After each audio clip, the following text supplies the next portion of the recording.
What's up everyone and welcome to another Warframe video. In this one we're going to take a quick look at how to defeat Warframe's newest boss, the Ropalolyst, which I'm going to call Rolly Polly for the rest of the video. The Rolly Polly can be found on Jupiter with its own dedicated node and does require you to have the Chimera prologue completed to be able to get to it.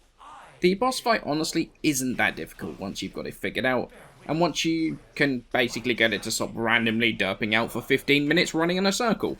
The boss is a multi-phase thing, although the phases are exactly the same each time around.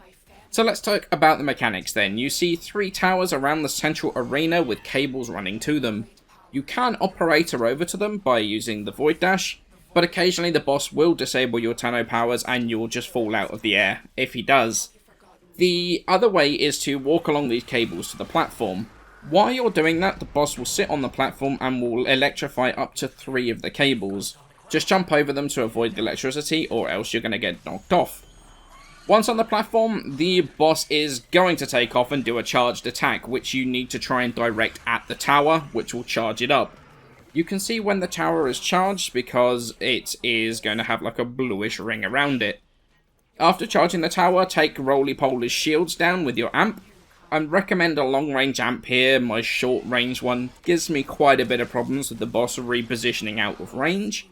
It doesn't have much shield either, so it's not hard to drop at all. Once those shields are down, launch your frame at the boss and spam X to mount the boss and to take control of it. Now you have complete control over where it goes. Take it underneath the platform and slam it into the pylon, which will take it into the next phase. Next phase, super easy. The boss is going to land on the central platform. Once the cutscene ends, rush behind it and shoot the Synovias the instant you can. Once those Synovias are destroyed, that is very easy to do, it will stun the boss and allow you to push a button to hit the boss with a giant laser beam.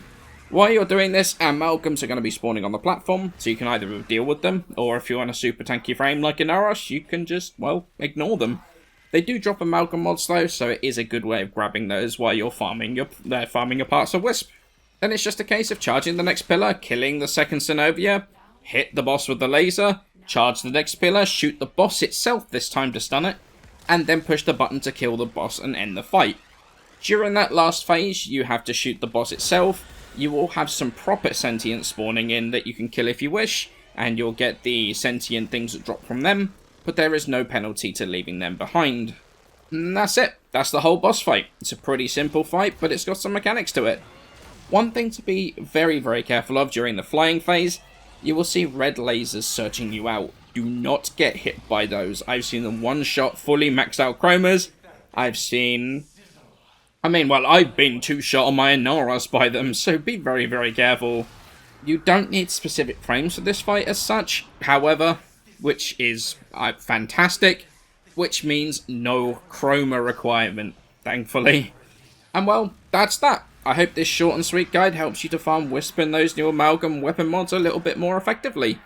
More weapon reviews and a guide to the event coming soon, but for now, hit that like button and sub if you enjoyed the video.